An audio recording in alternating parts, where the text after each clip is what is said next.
नाज़रीन इकराम, मौलाना महमूद मदनी ने असदुद्दीन ओवैसी पर बयान देकर टिप्पणी करके बहुत ही बुरे फंस चुकी हैं। मौलाना महमूद मदनी ने लेटर जारी कर दिया है। क्या उस लेटर में माफ़ी नामा है? उस लेटर में क्या क्या लिखे हैं, मैं आपको पूरी कहानी बताऊंगा। लेकिन उससे पहले आप ये देखें कि मौलाना महमूद मदनी के मसलक के उलमा किस तरह मौलाना महमूद मदनी पर भड़क उठे हैं, आप अंदाजा भी नहीं लगा सकते। महमूद मदनी भी यहाँ करके दिखाएं, महमूद मदनी का साथ देंगे। अल्लाह के नबी की शान में गुस्ताखी हुई हमें दिखाई। महमूद मदनी का क्या प्रोटेस्ट हुआ? ओवैसी साहब कई स्कूल कॉलेज चलाते हैं, बताओ मौलाना महमूद मदनी एक स्कूल एक कॉलेज एक यूनिवर्सिटी बताओ साबित करो। डॉक्टर राहत इंदौरी साहब ने कहा, मौलाना सज्जाद नोमानी साहब दामत बरकातुहुम आलिया ने तारीफ की है ओवैसी साहब की, वो पागल हैं। फिर अगर मौलाना महमूद मदनी साहब को ओवैसी साहब के ऊपर इतनी शिकायत है तो मौलाना महमूद मदनी साहब अभी इसी वक्त मैं मांग करता हूँ, मौलाना महमूद मदनी को अगर जमीयत चलानी है तो पॉलिटिकल सिस्टम से अलग हो जाए। असदुद्दीन ओवैसी कौम के रहबर हैं। मौलाना अरशद मदनी ने एक मरतबा नहीं कहा मुझे सदर बनाओ, उनके नौजवान बच्चों को शहीद किया जा रहा है। मौलाना महमूद मदनी की बात तो बेहैसियत हो चुकी है। महमूद मदनी साहब फिर पार्लियामेंट का विधानसभा का चुनाव लड़ें। जमीयत उलमा हिंद का सदर मौलाना अरशद मदनी वरहमतुल्लाहि वबरकातुहू।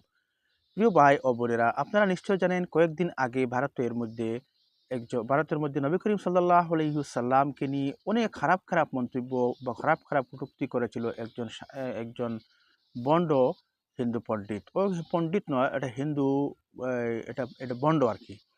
কিন্তু ওইটার বিরুদ্ধে প্রতিবাদ করতে গিয়ে মুম্বাই বা ভারতের বিভিন্ন স্টেটের মধ্যে হাজার হাজার লক্ষ লক্ষ মানুষ রাস্তায় নেমে প্রতিবাদ করতেছিল এবং সেই প্রতিবাদ করাকে সমর্থন জানিয়েছিলেন ব্যারিস্টার আসাদুদ্দিন ওয়াইসি, যিনি ভারতের সংসদ সদস্য রয়েছেন। সেই প্রতিবাদের সমর্থন বা আসাদুদ্দিন ওয়াইসিরও প্রটেস্ট করাকে আরশাদ মদনী সাহেব নিন্দা করেছিলেন এবং এইরকম প্রটেস্ট না করে অন্য পন্থা অবলম্বন করার জন্য আরশাদ মদনী সাহেব আসাদুদ্দিন ওয়াইসিকে একটি সাজেশন দিয়েছিলেন। এর উপর ভিত্তি করে জমিয়ত উলামা হিন্দের মধ্যে অনেক বড় ধরনের হাঙ্গামা সৃষ্টি হয়েছে। আসুন আমরা আজকে এই ভিডিওর মাধ্যমে জানার চেষ্টা করব যে আসলে জমিয়ত উলামার মধ্যে কী সমস্যা সৃষ্টি হয়েছে। আশা করি আপনারা যদি ভিডিওতে সম্পূর্ণ দেখেন তাহলে বিষয়টা সম্পূর্ণরূপে বুঝতে পারবেন। আসুন আমরা এবার দেখি সজ্জাদ নোমানী সাহেব কী বলতেছেন এবং অন্যান্যরা কী বলেন। আসুন আমরা দেখার চেষ্টা করি। बीजेपी की आने की सारी जिम्मेदारी ओवैसी साहब पर है, ये तो बिल्कुल बकवास। मौलाना महमूद मदनी असदुद्दीन ओवैसी के खिलाफ है। हाँ, खिलाफ है।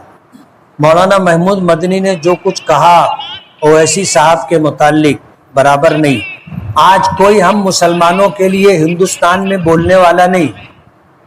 मौलाना महमूद मदनी भी नहीं बोलते जैसा ओवैसी साहब बोलते। अभी कल मैंने एक बयान सुना, एक जमीयत उलमाए हिंद के बड़े सीनियर लीडर हैं जनाब महमूद मदनी साहब। बहुत अफसोस हुआ उनका बयान सुन करके और निहायत गैर मुनासिब बयान है उनका।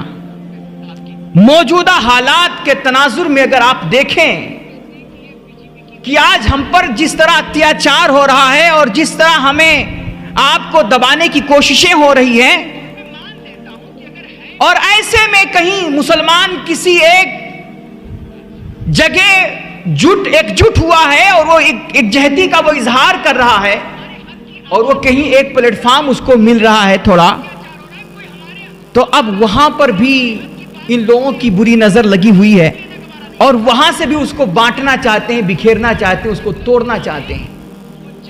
महमूद मदनी साहब अभी हमारे मुसलमानों के हक की बात करने वाली लोग उसको तो कहते हैं कि वो बी टीम है, MIM के एक पार्टी है जो हमारी असदुद्दीन ओवैसी साहब की, उसको लोग कहते हैं कि ये BJP की बी टीम है। हालांकि ऐसा है नहीं, लेकिन कहते हैं और मैं मान लेता हूं कि अगर है भी ना तो हमें ऐसे बी टीम की जरूरत है। आज वो भी टीम चाहिए हमें कि जो हमारे हक की आवाज, जब आज दुनिया में इतना हम पर अत्याचार हो रहा है, कोई हमारे हक की बात तो छोड़ो यार, कोई हमारा नाम तक लेना गवारा नहीं कर रहा है। जितनी सेकुलर पार्टियां हैं और सेकुलर नेता हैं, वो जब भी बात करते हैं ना तो अल्पसंख्यक समाज करके बात करते हैं, वो मुसलमान लफ्ज भी अपने जबान पे लाना गवारा नहीं करते। तो इन सियासी सेकुलर पार्टियों से हम उम्मीद लगाएं कि ये हमारे हमदर्द होंगे, ये हमारे खैरख्वाह होंगे। टीम है तो हमें ऐसे बी टीम की जरूरत है कि कम से कम, जब आज हमें दुनिया बिल्कुल नजरअंदाज कर चुकी है, कोई हमारा नाम तक लेना गवारा नहीं कर रहा है, ऐसे में अगर ये बी टीम हमारे हक की बात करती है, अगर ये हमारे बच्चों मारे जाते हैं, हमारे जुल्म के खिलाफ ये आवाज उठाती है, हमारे ऊपर होने वाले अत्याचार के खिलाफ अगर ये आवाज उठाती है, अगर ये हमारे हुकूक की लड़ाई की बात करती है, तो फिर सख्त जरूरत है मुसलमानों को ऐसे बेटीम की, सख्त जरूरत है। वरना ये जिनको तुम अपना बड़ा रहनुमा समझते हो, बड़ा खैरखा समझते हो और बड़ा हमदर्द समझते हो, जिन सेकुलर पार्टियों को, जब हमारे नबी को गालियां दी जाती रही तब फिर ये सेकुलर पार्टियां कहां रही? जब हमारे बच्चों की मॉब लिंचिंग होती रही तब ये सेकुलर पार्टियां क्यों नहीं बोली? जब हमारे खिलाफ हमारी जायदाद को लूटने के लिए, हमारी प्रॉपर्टी को हड़प करने के लिए हमारे खिलाफ कानून बनाए जाते रहे, तब फिर इन सब ने मिलकर के हमारे खिलाफ मजबूती के साथ आवाज क्यों नहीं हमारे हक में उठाई? कितने दिन से वो बदबख्त, वो पंडित बाबा जो था महाराष्ट्र का, उसने मेरे नबी की शान में बकवास की और एक बीजेपी का नेता उठ करके बदतमीजी करते हुए वो कहता है कि मुसलमानों को हम उनकी मस्जिदों में घुस घुस के मारेंगे, चुन चुन के काटेंगे। तब फिर इन सियासी पार्टियों के मुंह में दही जम जाती है, ये मुसलमानों के हक की आवाज नहीं उठाते हैं और तब नहीं बोलते हैं ये कि तुम्हारी हिम्मत कैसे हुई। और आज तक ये गुंडे यूं ही छुटे फिर रहे हैं, उनके खिलाफ कोई कार्रवाई करने तक तैयार नहीं है। 60 से ज्यादा एफआईआर उस बाबा पे हो गए, लेकिन पुलिस हाथ पे हाथ रखे बैठी हुई है। और मुसलमानों को खुलेआम धमकियां दी जाती, इनका सियासी सोशल बाइकाट किया जा रहा है, बाजारों में बाइकाट किया जा रहा है, दुकानों से सौदा लेने से मना किया जा रहा है, हर एतबार से मुसलमानों से दूसरी कौमों को बदजन किया जा रहा है। इतना अत्याचार होता है और कोई बोलने के लिए तैयार नहीं है।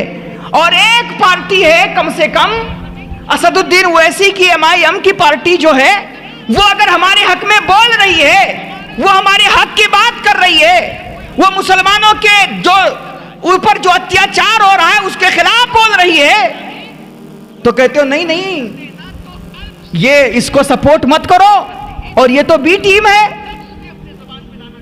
ये कौन सी मंतिक है तुम्हारी? ये कौन सी मंतिक है? कहते हो, उन्होंने कहा जनाब ने कि MIM को अगर आप सपोर्ट कर रहे हैं और ये जो पार्टी है इससे डायरेक्ट बीजेपी को फायदा हो रहा है और मुसलमानों का भला कुछ नहीं होता है। हमने कहा चलिए ठीक है,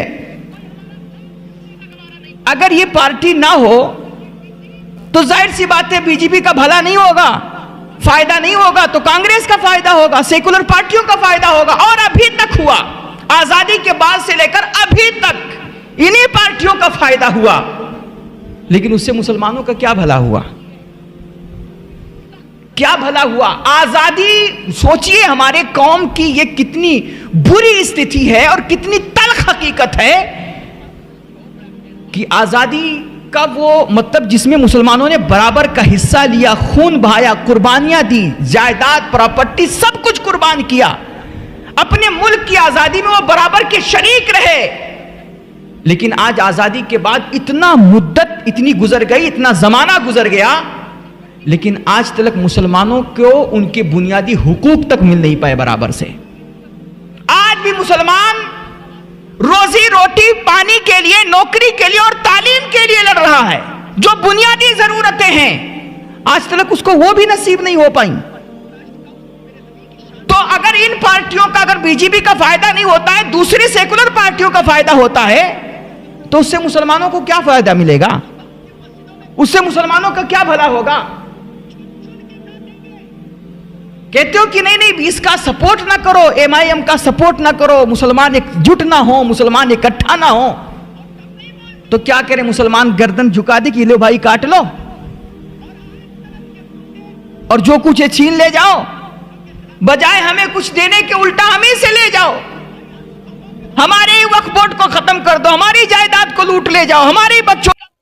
तो বন্ধুগণ, আমরা এখানে অনেকজনের বক্তব্য শুনলাম। এখানে দেখলাম একজন মৌলানা সাহেব, উনি খুব সুন্দরভাবে বিস্তারিতভাবে বিষয়গুলো আপনাদেরকে বোঝানোর চেষ্টা করেছেন, এবং এখানে যে বিষয়টা রয়েছে যে ওই ভারতের এই যে বন্ড বাবার কথা বললেন, ওই বন্ড বাবা ইসলাম এবং মুসলমানদেরকে এমনভাবে গালিগালাজ করে থাকে যে যা মুখে উচ্চারণ করা সম্ভব নয়, এবং ওর গালিগালাজগুলো আমার ইউটিউব চ্যানেলে দেখানো আমার পক্ষে সম্ভব নয়। নতুবা আমার একটা চ্যানেল অলরেডি ডিলিট হয়ে গেছে, একটা চ্যানেল অলরেডি ক্লোজ করে দিচ্ছে, আরেকটা চ্যানেলও ক্লোজ করে দিতে পারে।